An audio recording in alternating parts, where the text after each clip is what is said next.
Hello. The Divine Code reading for July 19th,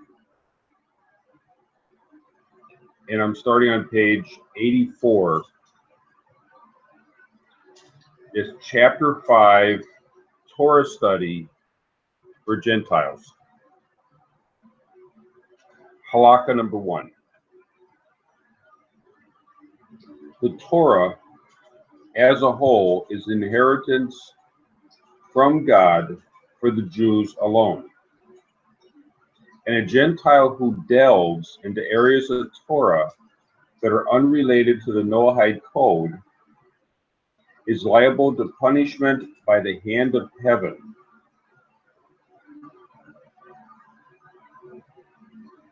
As explained earlier in topic 3.2. So that there's a concept of Torah study, just a general concept of Torah study.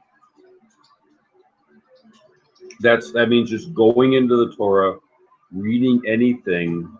You can start studying at any point for no logical reason, just for the simple sake of studying the Torah. That kind of Torah study is a commandment given to the Jewish people. It's given over to the Jewish people, and therefore they can just pick up the Torah at any location for any reason, or for no reason at all, just simply to study. And that's something that they do. The non-Jew is not to do that. And in fact, it's considered something that would be, the person is liable for punishment by the hand of heaven. That means that God is going to correct that person. In contrast, it was explained in topic, in the last chapter, chapter 4, Halakha 2, that a Gentile must learn and know what is prohibited and permissible for him. For if he would mistakenly commit a capital sin from one of the 7 Noahide commandments because he didn't know of it, even if the action seemed to him to be permissible, still he has the status of one who sinned purposely and is guilty. For he should have learned, and he did not, except for when it is not possible to learn. And that's if the person were to be incapable of learning, like a deaf mute who cannot hear the topics being explained to him, and therefore he would be exempt from studying. Otherwise, everybody on earth should study the Bible, should study the Torah for the purpose, in order to learn what is right and wrong for the person. In fact, we're obligated, we're required to study it for the sake of learning what is, we have to learn in order to know what is right and wrong for ourselves.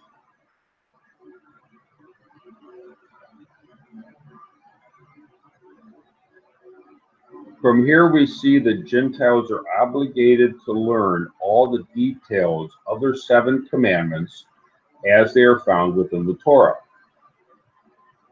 That which God prohibits and that which he permits for them. And to be expert in all their details. Rashi on Tractate Sanhedrin 59a and Muri there, who writes about the permissibility of one who is involved in the 7 main parts in the main parts of the 7 Noahide commandments and their details.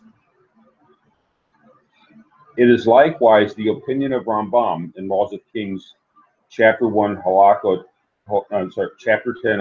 1, that a Gentile who mistakenly sins because he did not learn is liable.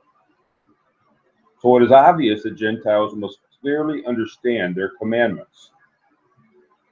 Accordingly, Rambam's statement in the Laws of Kings, chapter 10, halakha 9, about Torah study, they may not delve into anything other than their 7 Noahide commandments, means that within the broad area of the Noahide code, a pious Gentile may and should be involved in deep study, including even in penetrating investigative learning, as will be explained. So, in the area of knowing the details of the laws, the 7 Noahide laws, a Noahide should study all, to learn all the details in a great depth. They should be learning all the details. And in the broad topic that applies to the Noahide, he can study this area. And it is a very broad area that a Noahide then is able to study. And this is on a deep level. This is on a level that goes way beyond what is normally considered study. What most of us grow up learning is study. What they're talking about here is deep penetrating study, goes way beyond. That will be explained in a future section of this chapter. So it is, as long as we're doing according to what is permissible, there's a large area that's open.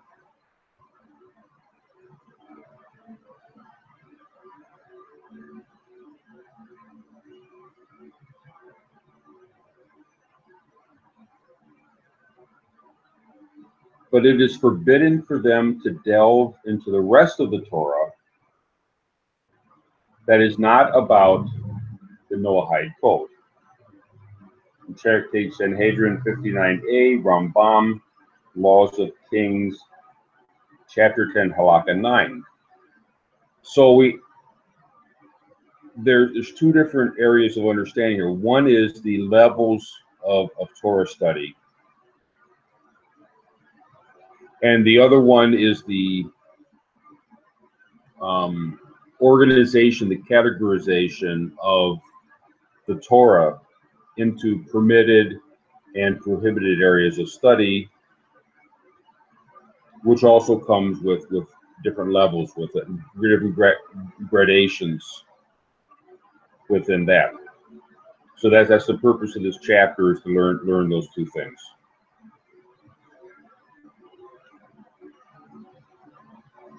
Not only is it permissible for a Gentile to learn about the Noahide commandments,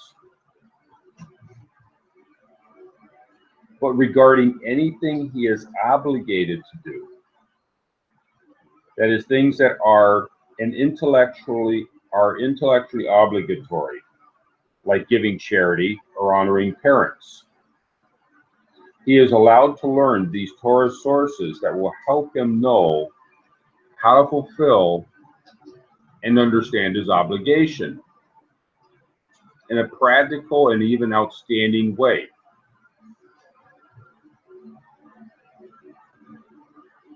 It is obvious that any Torah learning should be from a correct translation that's observant by correct translations from observant Torah scholars.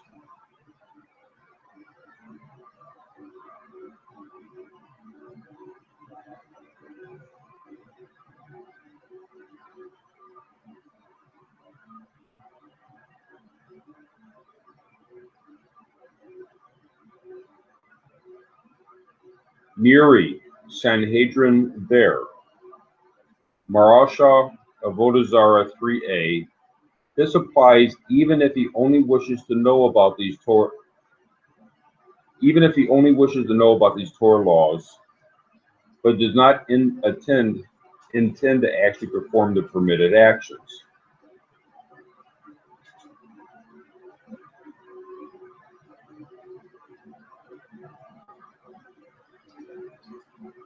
I'm not sure about either this commentary or the footnote as to why they are where they're at in the text, but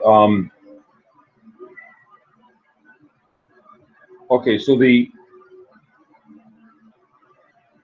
if it's intellect, okay. So not only if it's in the Noahide law, such as learning the prohibition against stealing, but also learning things that we should do that are not necessarily part of, an actual commandment in the Torah, but things that we should do just because it's right to do, such as giving charity or honoring parents. Those we should also be learning in the Torah.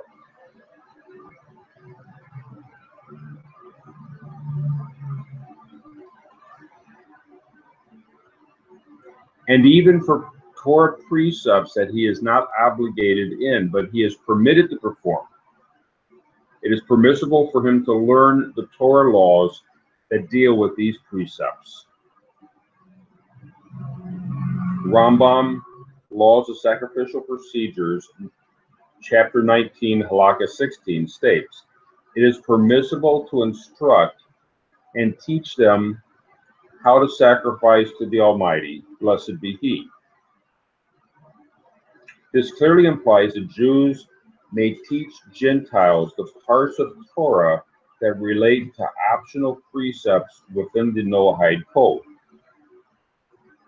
For example, see chapter 7 below, which is on the chapter 7 deals with sacrificial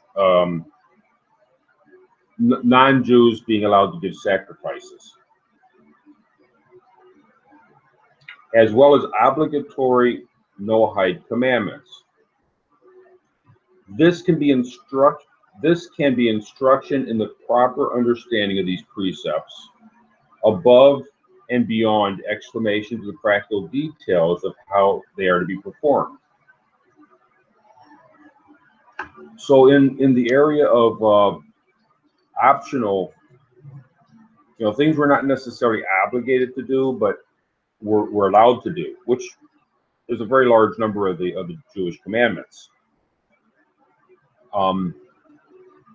It's actually easier to say we're allowed to do the Jewish commandments, except for certain ones that we're not permitted to do.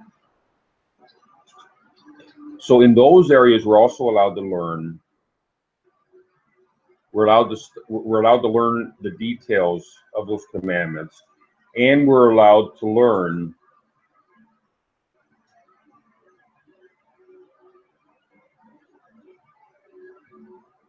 proper understanding above and beyond explanations of the practical details. So we can even learn the philosophical ideas regarding these mitzvahs. I would suggest that would be like the book Chinuch, which gives a philosophical approach to the mitzvahs. And there's other books that also discuss these things. That's in areas that we're allowed to do, but we're not obligated to do, but we're allowed to do.